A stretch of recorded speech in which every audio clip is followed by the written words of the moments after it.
Oh, itu di rumah tuh rasanya kayak hell lah, karena kita tuh saling menyalahkan, belum ada yang bisa nerima gitu Iya, kan. nonton tuh yang part itu tuh. Iya itu aku ngerasanya aduh, nangis tiap hari, nangis terus nggak bisa ngapa-ngapain.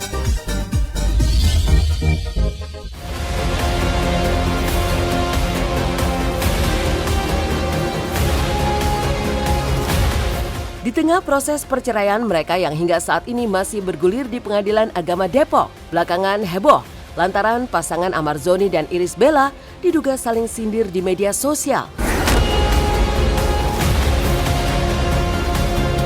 Diawali dari langkah Amar yang memasang status yang dituding netizen playing victim, seraya menyindir sang istri terkait soal laki-laki yang belum mencapai kejayaannya, yang hanya bisa dijaga oleh wanita hebat. Lelaki yang belum berjaya dan masih dalam proses, mentalnya perlu dijaga oleh wanita hebat yang bisa memahami dengan segala keadaan. Tulis Amar yang diduga sebagai sindiran untuk Irish Bella yang menggugat cerainya.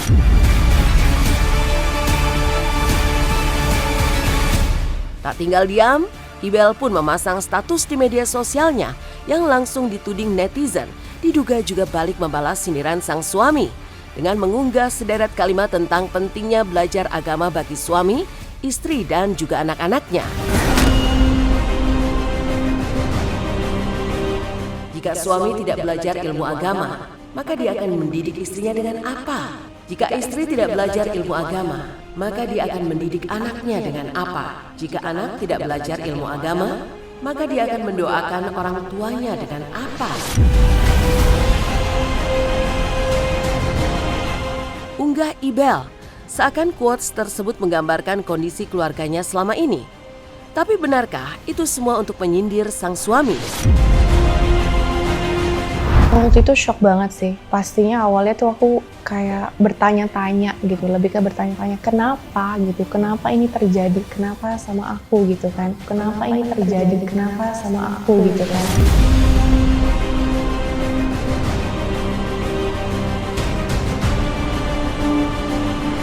Kenapa kok ketika mendekat malah dikasih kayak gini gitu, itu yang aku shock banget. Terus juga keluarga juga saat itu juga nggak menerima dengan mudah juga, saling menyalahkan gitu kan. Jadi kayak oh itu di rumah tuh rasanya kayak hell lah, karena kita tuh saling menyalahkan, belum ada yang bisa nerima gitu kan. Nonton tuh yang part itu tuh. Iya itu aku ngerasanya aduh, nangis tiap hari, nangis terus nggak bisa ngapa-ngapain gitu, nangis tiap hari, nangis terus nggak bisa ngapa-ngapain gitu. Aku takut nanti ketika ditanya kayak mana tanggung jawab kamu, apa saja yang kamu sudah ajarkan ke anak-anak kamu, itu yang kayak aku takut nanti ketika ditanya kayak mana tanggung jawab kamu, apa saja yang kamu sudah ajarkan ke anak-anak kamu, itu yang kayak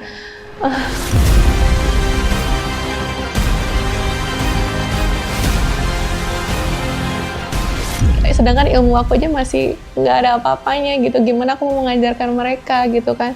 Makanya itu sih yang kayak yang bikin aku kayak galau banget gitu, kadang sedih gitu, kayak harus bisa, sedangkan kayak masih ada waktu, aku masih diberi kesempatan gitu untuk tetap bangun pagi, masih diberi kesempatan lagi untuk hidup. Berarti kan kita dikasih kesempatan lagi sama Allah untuk belajar, memperbaiki diri. Terus aku pengennya udah itu aja, untuk bagaimana aku bisa menanamkan anak-anak, wah bagaimana nanti ketika aku udah nggak ada, bisakah nanti ketika ditanya sudahkah kamu mengajarkan mereka dengan baik gitu, itu ya. Sudahkah kamu mengajarkan mereka dengan baik gitu, itu ya.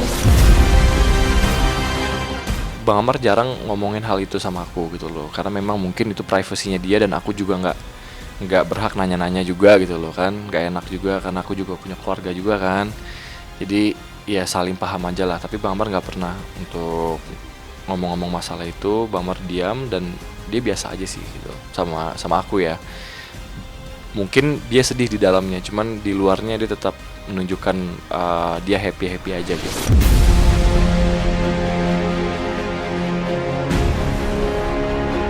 Seperti diketahui di penghujung akhir tahun 2019 atau tepatnya di bulan September, sepertinya menjadi tonggak baru dalam kehidupan religi seorang Ibel.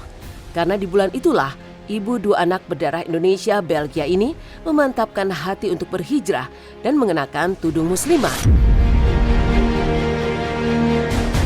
Seiring dengan itu pula, Ibel pun mulai membatasi karir keartisannya, serta lebih banyak pula mendalami agama dengan rajin mengikuti kajian. Seperti kajian dengan Umi Pipik. Namun sayangnya, langkah hijrah Ibel seolah tidak diikuti oleh Amar yang justru tergoda lagi untuk mengonsumsi narkoba, yang kemudian mengantarkannya kembali ke Hotel Prodeo.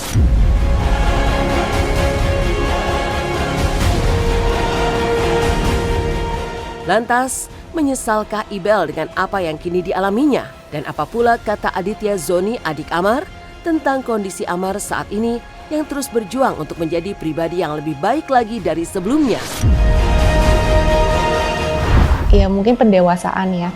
Tidak ada hal yang aku sesali sama sekali gitu. Tidak ada hal yang aku sesali sama sekali gitu.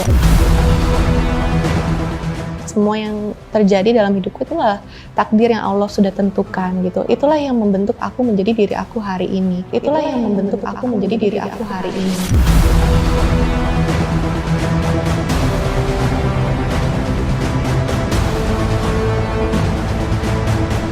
Hal-hal seperti itu maaf aku nggak bisa jawab karena itu ups to Bang Amar dan Kak Ibel.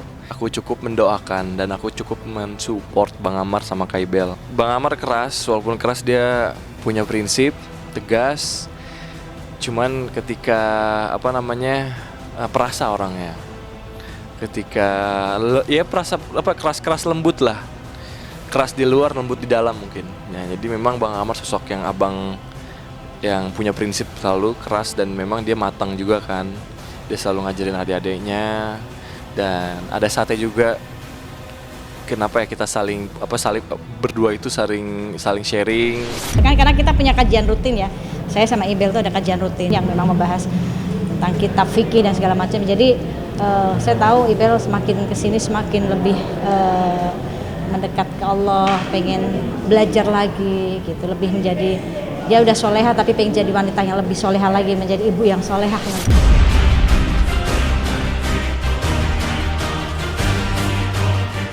Tapi yang juga cukup mengejutkan adalah sikap Aditya Zoni yang ternyata mendukung perceraian Amar dan Ibel. Meski keputusan itu cukup mengejutkan buat keluarga dari kedua belah pihak. Lantas, apa alasan Aditya justru mendukung perceraian Amar dan Ibel? Aku dukung mereka berdua lah. Kalau memang itu sudah jalan terbaik, ya apapun itu, walaupun itu menyakitkan, aku dukung. Karena aku nggak ada hak apa-apa, aku tidak bisa jawab apa-apa tentang hubungan mereka. Yes or no-nya aku nggak bisa jawab. Cuman apapun itu aku akan support Bang Amar sama Kak Ibel.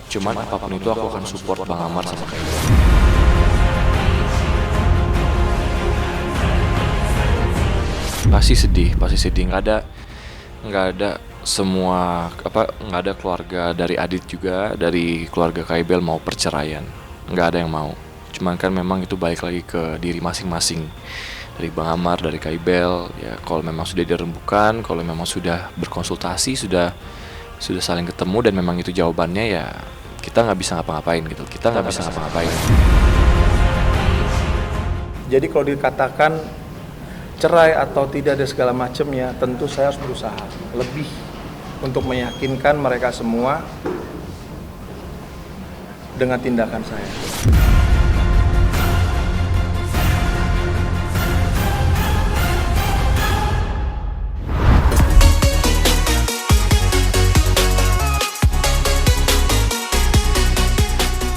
Berbanding terbalik dengan rumah tangga pasangan Amar Zoni dan Iris Bella yang tengah dibekap masalah serius dan terancam cerai, rumah tangga pasangan Yakub Hasibuan dan Jessica Mila justru tengah bahagia-bahagianya.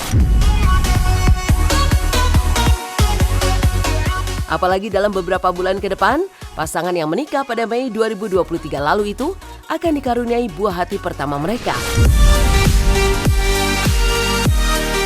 Dan di tengah kehamilannya yang telah memasuki trimester kedua, Jessica Mila yang mulai mengurangi aktivitas keartisannya, kini justru lebih banyak terlihat menemani kegiatan sang suami tercinta yang tidak hanya berprofesi sebagai advokat, tetapi juga pengusaha.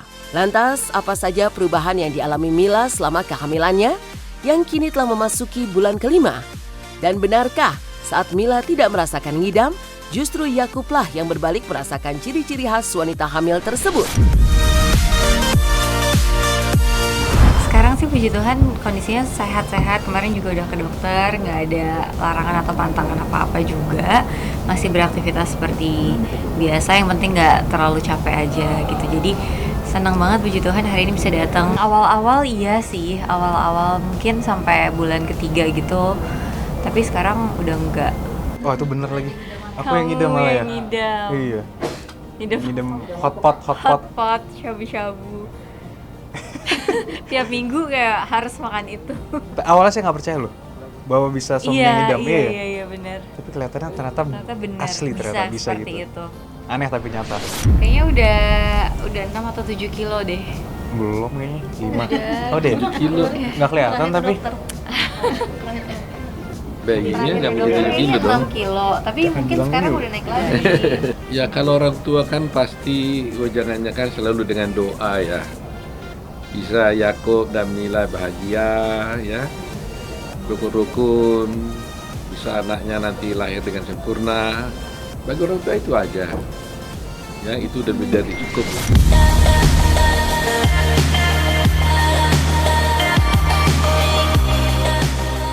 Selain persiapan menyambut kehadiran sang buah hati, sukacita Natal yang sudah di depan mata juga membuat kesibukan Yakub dan keluarga kian bertambah.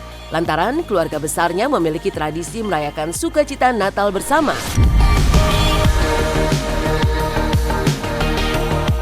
Lantas, sudah sejauh mana persiapan Natal keluarga Oto Hasibuan di tahun ini? Benarkah perayaan Natal juga akan digelar di apartemen baru dan mewah Yakub dan Mila? Dan apa kira-kira hadiah Natal yang disiapkan untuk sang bumil dan calon cucu mereka? Udah mulai koordinasi nih sama Opung Boru, Opung Doli, koordinasi tanggal. Kan banyak acara Natal masing, ada acara kantor, acara pradi, acara Natal Baksos. Nah, kita lagi koordinasi tanggal nih. Tentunya kan kita pengennya bersama. Kita merupakan tradisi keluarga juga sih Natal selalu bersama. Tentunya Natal tahun ini spesial ya. Indah sekali. Walaupun belum lahir, cuman Mila kan udah berdua nih sekarang. Udah bukan sendiri nih. Jadi tentunya Natal pertama dengan ada tambahan buah hati kan juga suatu berkat lah. Jadi kita terima kasih, sangat bersyukur dan mohon doanya nih paling penting dari teman-teman. Senang sekali sebagai orang tua, pasti bangga ya. Senang sekali Yakub bisa seperti itu, bisa mandiri ya. Saya sebagai orang tua merasa senang.